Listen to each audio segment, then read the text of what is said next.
Welcome to Breaking the Stigma. This is the culture therapy, y'all. Yeah, and I'm here with my co-host, O'Neal. What's happening? Oh, and I'm Successful, by the way. Oh my God. That's my name. Hi, Successful, our founder and president of MPN. How you doing? Hi, I'm good. How are you? I'm doing just fine. That's good. But the topic is kind of depressing. It's not depressing. We're talking about something that's like, addiction in the entertainment industry, and we both know a lot about the entertainment industry. Right, and how it mixes with your mental health. Actually, absolutely. It's a lot of that. I've been working for a mental health clinic in McKinney in Dallas, for people who don't know, or north of Dallas, excuse me. And a lot, and they say, any type of addiction, alcoholism, opioids, meth, whatever you're doing, it always stems from some sort of trauma. Right, self-medication. Yeah. That's what they're doing, is self-medicating. Right. And I'm getting my doctorate in clinical forensic psychology. And Okay. yeah, so I'm very familiar with that population. Right.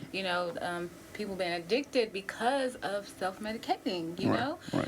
So it's very prevalent, and we should talk about it because, especially in the entertainment industry, you work in radio, Yes. I work in radio. Yes.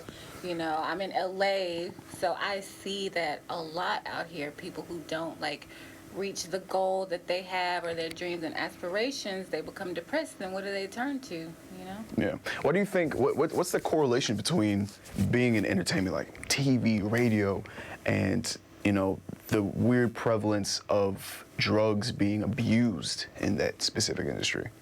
Or do you see, I think it comes from, the party lifestyle, too, That's it's not true, a regular yeah. 9-to-5 job, Yeah, of course.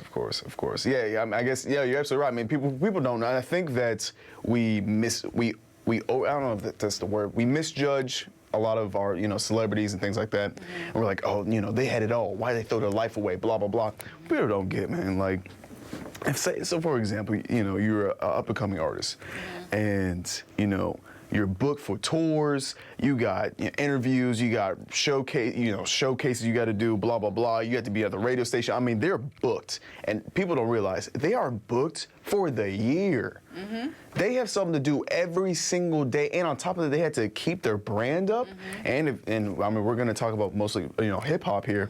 Mm-hmm. If your brand is, if your music's tailor made around, abuse of drugs, specifically, a lot of them talk about Percocets, Xannies, blah, blah, blah, blah, specifically right now, you got to keep up with that brand and that image. And just keeping up, period, they don't get any sleep, Oh, so no. they take stuff for that, Yeah. It's a competition, and it if is. you're not relevant, then, you're not making your money. Right. You're not the celebrity that you want to be. Right. So they feel like, okay, well, if I take this drug, then this is going to help me stay up. Or, Right. So they have different reasons why they do what they do instead of going to go get the help.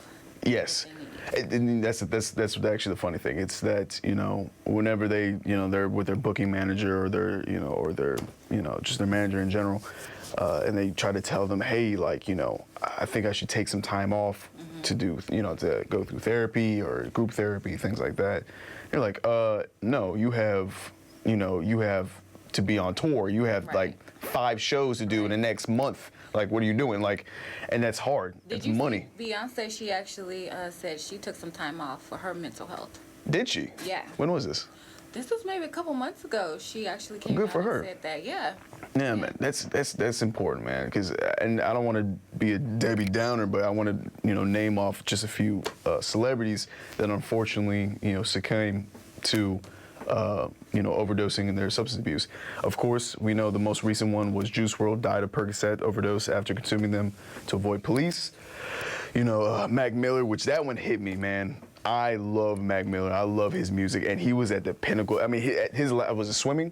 His last album was it was the thresh. It was the turning of a great career that he was going to be on top of the game. But he died of accidental overdose of fentanyl, cocaine, and alcohol. And then, of course, in 2017, Lil Peep overdosed from fentanyl and Xanax. Fentanyl's bad, man. Fentanyl's taking people out, yo. But you're absolutely right, though. It's trauma. I want to talk a little bit about that, and I want to talk also about not necessarily just celebrities, but people who use it to self-medicate. Where that trauma is coming from. Why, when people are depressed, they take this, and that, or anxious, they take this, and that. Because they don't know how to take care of their mental health. Right, right. They don't know how to get those resources to go actually speak to somebody in order to make sure that they're getting diagnosed, in order to get a great treatment plan. So that comes from it too as well. Yeah, yeah. It's really concerning. I think that our ability to be able to get drugs easier than getting therapy, Oh yeah.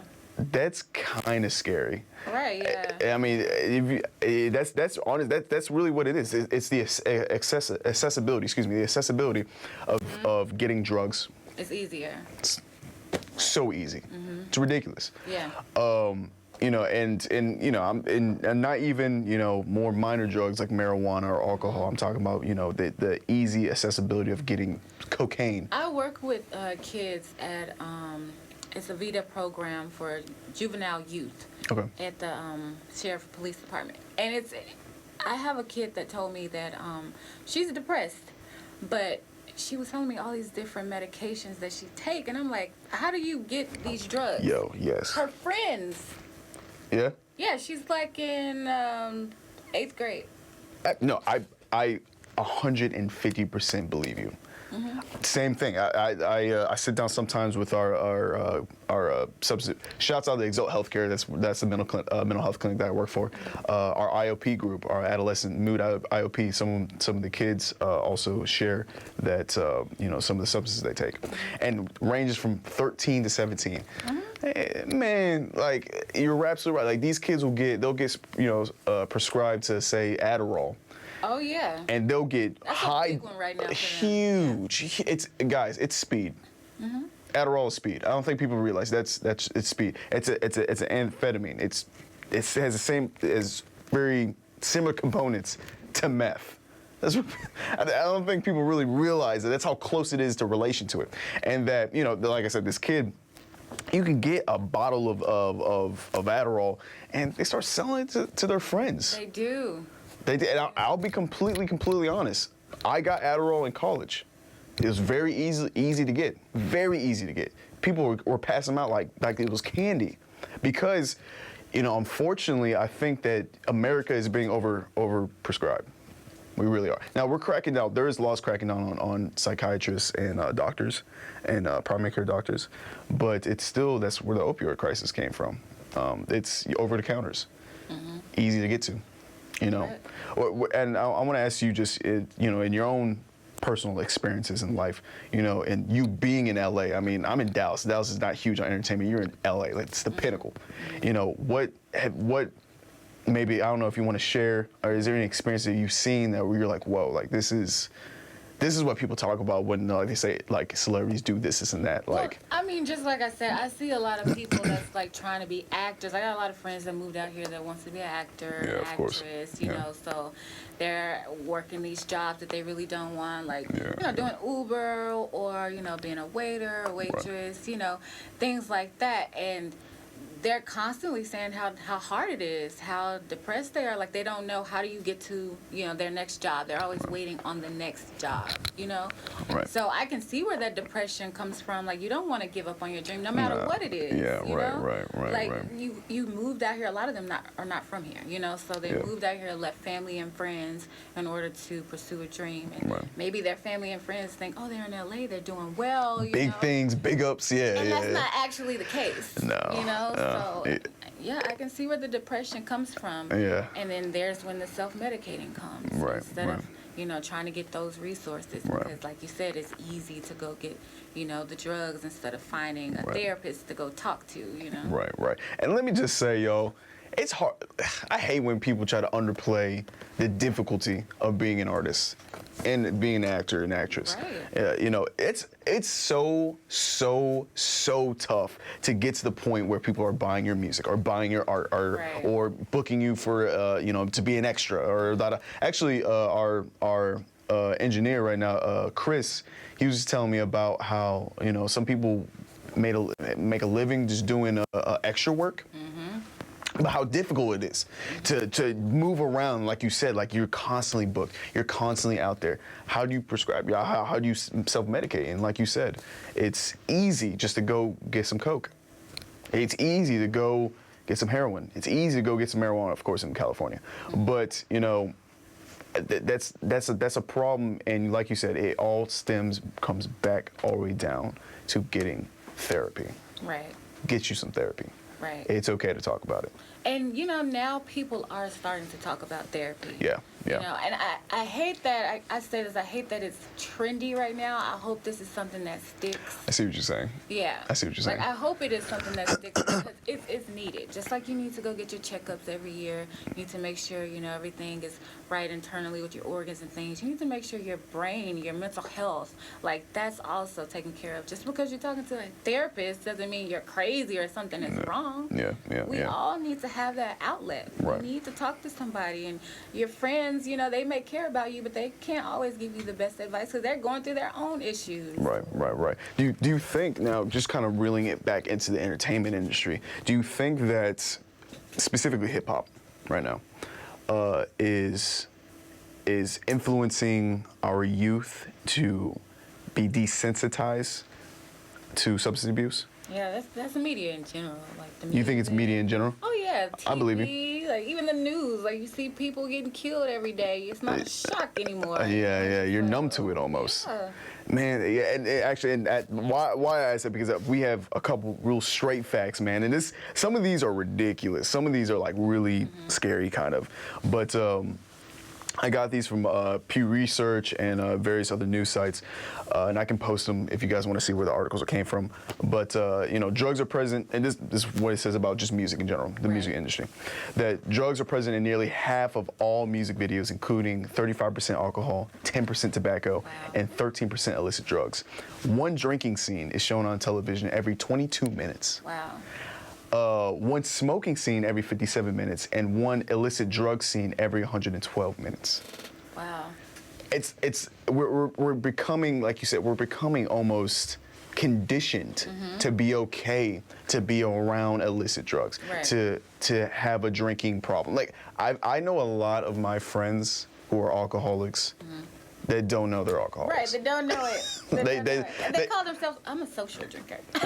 Wrong. You just like to be drunk all the time. You know what I mean? Like, You socially like to be drunk and sometimes alone. listen. Right. This red flag. Right. Yeah. Yeah. I don't. And don't get me wrong. Can you have a glass of ladies? Can you have a glass of wine? Yes, you can have a glass of wine. It's all Ladies. good. Yeah, what I mean. Men can't have a glass of wine. No, that's right. Yeah, no, no. I guess I don't like wine. Okay. A bottle. You have a cup of scotch. I don't know what a glass or whatever. That's manly. Yeah, no, I'm just kidding. No, yes, anyone. Hold on, let me reel it back. We got an Anyone. episode on that. Yeah, right. We're gonna look. I got another topic. Anyone can drink what they want to drink, but I will say this though: if you find yourself getting drunk, not just by yourself, but even with other people, more than like 3 or 4 times a week, or 3 or 4 times a week, like that should be an indicator that you might be an alcoholic. I mean, and even if your reason too, like your reason for drinking, like what is it for? You know. Like, Oh, I see what you're saying. So Are you suppressing something? Is it your happy place? Is that the only time that you feel good about yourself and about life and what's going on? Like, You know, it's interesting you say that. Actually, I kind of thought about that. That it's almost as if, you know, people who want to be high all the time, or they can't do an activity unless they're drunk or high. You know, that they are not, you know, they're not comfortable with their own reality. They're not comfortable with. They feel as if this isn't enough, so they had to be in this distorted, you know, state.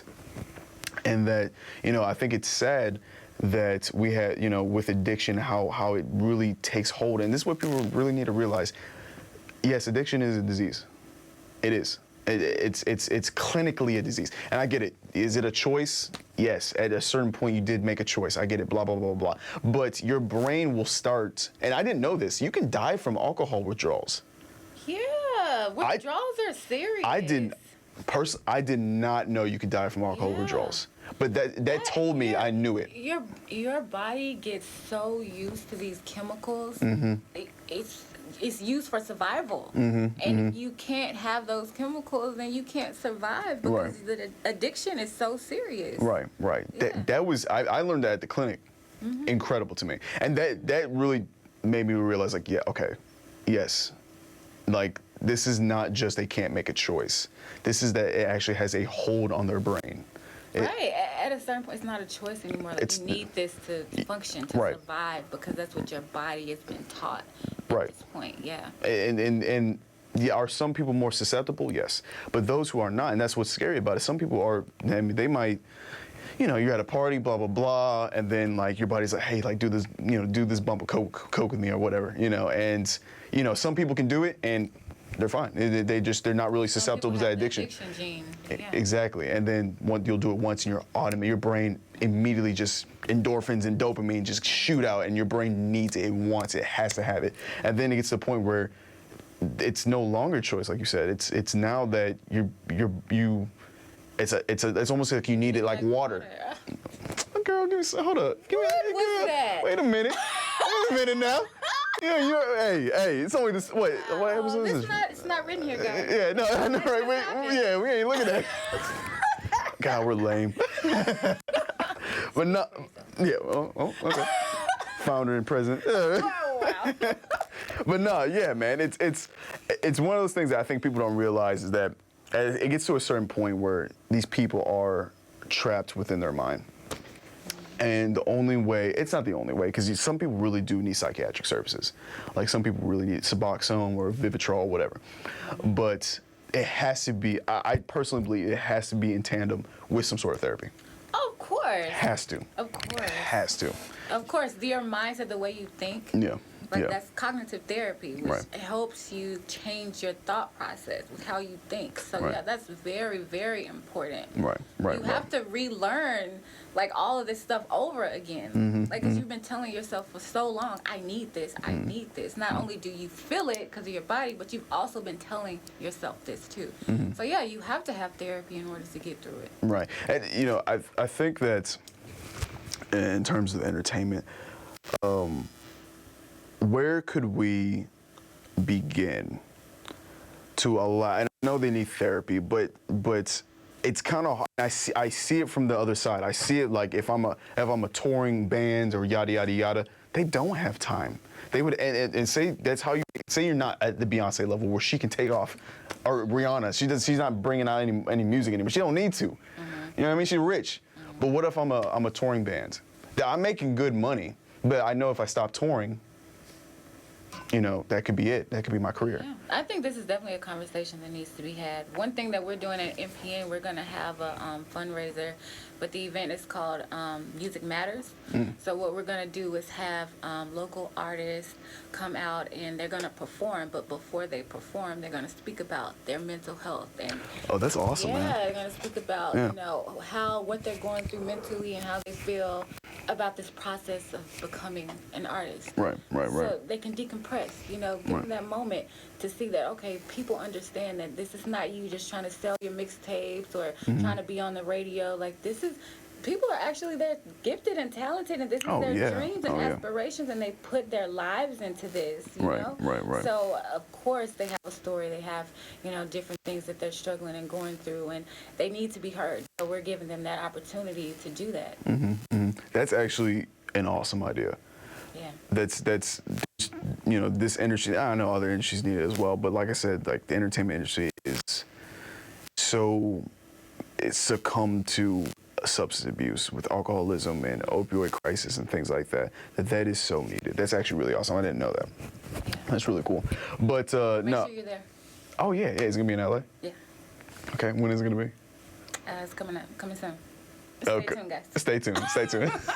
I'm gonna make it. I'll be up there. I swear, I'll make it. But nah, you know, and just kind of reel it back in, guys, and not just, you know, with entertainment, but addiction in general. Make sure you're also educated on the drug that you know, you're around. Maybe your friends do a lot of coke. Maybe if your friends do a lot of heroin, do not honestly don't do any drugs. We'll say right now, don't do any drugs. But I would say that be educated on those drugs as well. I mean, especially if that's your coping mechanism, you cannot use drugs in order to cope. It makes the situation worse. You can't. And I mean, people they can attest to that. I'm sure they know that. Like it just makes the situation worse. Yeah. It's temporary. Yeah. Yeah. It's temporary. It never ends up good. Like, hey, like, I don't know why I'm thinking about this, but with what was it? Not Rick. Is it Rick James? When he was like, you know, cocaine's a hell of a drug. Oh, was that? I think That was Rick James. Yeah, that was during the Dave Chappelle skit. Yeah. Oh, okay, yeah. But you know, it's funny. But then we watch it. I watched it the other day. I'm like, Kind of sad. yeah, it's kind of, yeah. It was something like, damn, man, like that's sad. Like, Yeah. you know, you have these mega talented, extremely uniquely talented people that are just prisoners to their addiction. Right.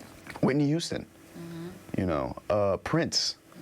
I even Michael Jackson was on a bunch of drugs. Yeah, and you know, and he was. I mean, not to go into controversy. I think that he was, you know, purposely overprescribed, but that's the whole thing.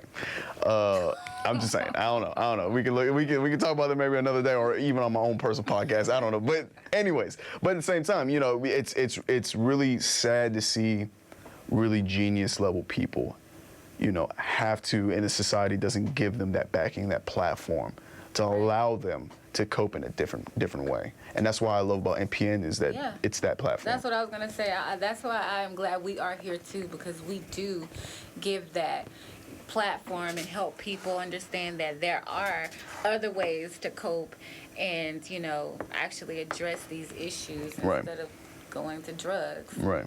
And we're providing resources. Like, we just partnered with the Safe Place app, which allows people to find minority mental health professionals.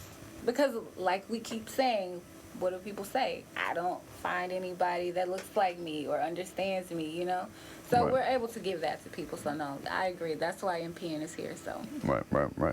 But yeah, man, I know we're kind of running on time here, but like I said, thanks for watching, guys. Thanks for listening. If you're just listening to the podcast, all my Instagram, Twitter, Facebook, blah blah blah.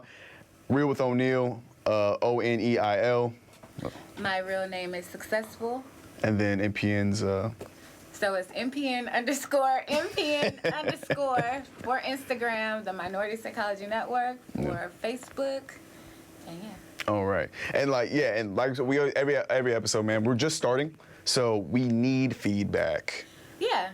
Comments, feedback, email us. Comment, email us. Yeah, all that, all the good stuff. Yeah, NPN at theminoritypsychologynetwork.org. Yeah, and if you know you want to go into our DMs and just hit us up, we'll try to get to you, you know, as soon as possible. We get a lot of DMs and things like that. So Caitlin, our intern, she stays on top of it. So absolutely. If you want to say anything directly to us, Shout out. Yeah, shout out. Shout out to Caitlin. Whoop. But no, I appreciate y'all. You know, this is Breaking the Stigma, and we'll catch y'all later.